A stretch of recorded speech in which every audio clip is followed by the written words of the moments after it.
secara resepsi. Cari kumpulannya. Memotong lidahnya. Teori mimetik. Lagu gajah tulus. Assalamualaikum warahmatullahi wabarakatuh. Halo teman-teman semuanya, kembali lagi dengan saya. Pada video kali ini kita akan membahas tentang hubungan unsur intrinsik, alur, dan tokoh penokohan cerpen Tamu yang Datang di Hari Lebaran karya A.A. Nafis. Nah, pastinya teman-teman sudah tahu kan apa itu unsur intrinsik? Karena pada video sebelumnya saya sudah menjelaskan apa yang dimaksud dengan unsur intrinsik. Untuk mengingatnya kembali, unsur intrinsik adalah unsur yang membangun karya sastra dari dalam. Nah, dapat dikatakan pada video kali ini kita melakukan kajian struktural.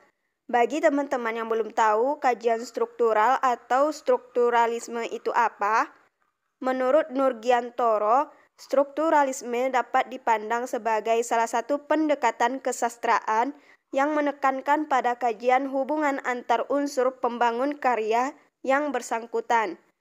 Jadi, dapat dikatakan kajian struktural ini bertujuan memaparkan fungsi dan keterkaitan antar berbagai unsur yang membangun dalam cerita pendek atau karya susastra, yaitu unsur intrinsik. Pada video kali ini, kita khusus mengkaji lebih dalam hubungan unsur intrinsik tokoh penokohan dengan alur dalam cerpen Tamu yang Datang di Hari Lebaran, karya A.A. Nafis. Lalu, bagaimana sih hubungan atau keterkaitan unsur tokoh penokohan dengan unsur alur? Untuk mengetahui hubungan tokoh penokohan dengan alur, maka kita simak terlebih dahulu pendapat dari dua pakar ini. Menurut Budianta dan kawan-kawan, alur dalam prosa naratif atau drama mengandung konflik yang menjadi dasar lakuan dan membuat tokoh terus bergerak dari satu peristiwa ke peristiwa lain hingga mencapai klimaks. Nah, menurut Aminuddin, peristiwa dalam karya fiksi seperti halnya peristiwa dalam kehidupan sehari-hari selalu digambarkan oleh tokoh atau pelaku-pelaku tertentu. Jadi dapat dikatakan hubungan tokoh penokohan dengan alur dari pendapat dua pakar tadi, di mana penggambaran jati diri dan watak seorang tokoh itu ditentukan oleh peristiwa-peristiwa yang menyertai yakni alur.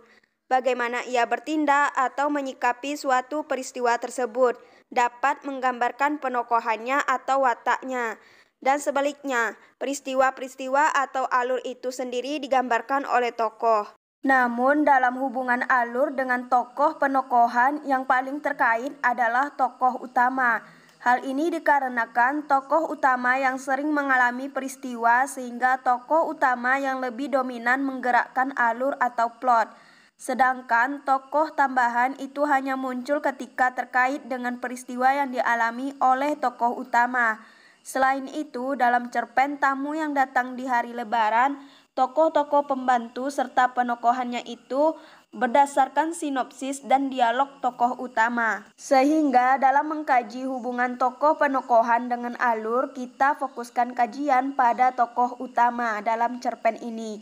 Dalam cerpen Tamu yang Datang di Hari Lebaran terdapat dua tokoh utama, yaitu pertama, Encik Jurai Ameh atau yang sering dipanggil Enci. Yang kedua, Inyi Datuk Bijorajo atau yang sering dipanggil Inyi. Untuk lebih jelasnya, yuk kita masuk ke dalam pembahasan. Terlebih dahulu kita kaji hubungan tokoh Encik Jurai Ameh serta penokohannya dengan alur. Pertama, tokoh Encik digambarkan sebagai tokoh yang banyak pikiran. Ketika Encik duduk di ruang tamu, terdapat alur, banyak orang beramai-ramai memakai pakaian yang indah. Ada yang berjalan, berbendi, mengendarai mobil, yang mana ini tradisi di hari Lebaran Idul Fitri. Pada alur ini, Encik yang duduk di ruang tamu tidak hentinya berbicara tentang apa yang terlintas di pikirannya. Sehingga melalui alur ini, Encik digambarkan tokoh yang memiliki banyak pikiran, sehingga tidak berhenti berbicara. Selanjutnya, Encik digambarkan sangat merindukan keluarganya. Encik sangat merindukan anak dan cucunya, yang diketahui melalui alur yang muncul melalui kenangan yang diingat kembali. Hal ini tidak heran karena dalam cerpen ini menggunakan alur campuran. Ketika Enci sedang duduk di kursi goyang, muncul alur yang mana di hari-hari Lebaran Idul Fitri, dahulu keluarganya, anak-anaknya, serta cucunya selalu berkumpul di rumahnya yang selalu bertekuk lutut sambil mencium tangannya waktu bersalaman. Ketika kembali lagi kepada kenyataan pada hari Lebaran Idul Fitri sekarang, keluarganya tidak datang ke rumahnya.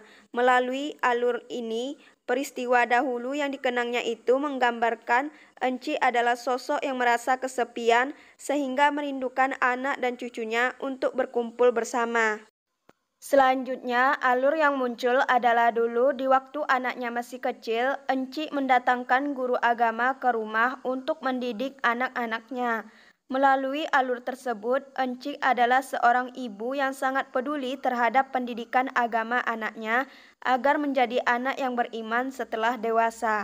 Melalui alur ini pula, Enci merasa telah memberikan didikan agama kepada anaknya.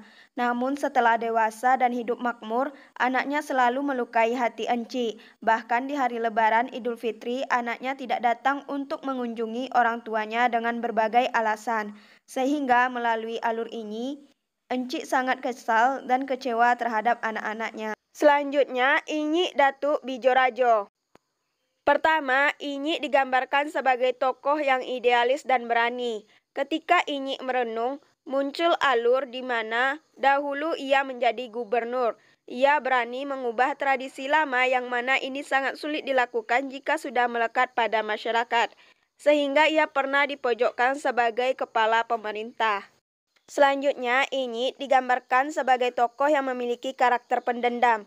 Karakter Inyi yang pendendam terlihat pada alur yang muncul, yakni ketika dahulunya ia menjadi gubernur dan bawahannya tidak datang berlebaran ke gubernuran. Walaupun hanya terlambat datang saja, hal tersebut mengundang tanya bagi Inyi dulunya. Selanjutnya, ternyata Inyi memiliki watak sombong. Hal ini diketahui melalui alur yang muncul dari ingatan atau kenangan dari Inyi. Pada waktu dulu menjadi gubernur, ia ingin menduduki jabatan itu lebih lama karena ia melihat bahwa bawahannya tidak bisa menjadi pemimpin, padahal memiliki pendidikan yang tinggi. Sehingga melihat hal itu, ia merasa khawatir jika negeri ini dipimpin orang seperti itu. Selanjutnya, Inyi memiliki karakter mudah tersinggung dan marah. Hal ini terlihat ketika Inyi berbaring di kamar tidurnya, terdapat alur di mana tiba-tiba saja ada orang yang memasuki kamarnya dan duduk di bangku tidurnya. Melalui alur ini, Inyi digambarkan sebagai tokoh yang mudah tersinggung. Hal ini dikarenakan ketika tamu itu memanggilnya dengan sebutan kau, ia merasa terkejut karena tidak ada orang yang memanggilnya seperti itu selama hidupnya. Hal ini terjadi karena dahulunya Inyi merupakan seorang pemimpin atau gubernur sehingga pada dirinya sudah melekat harga diri pemimpin.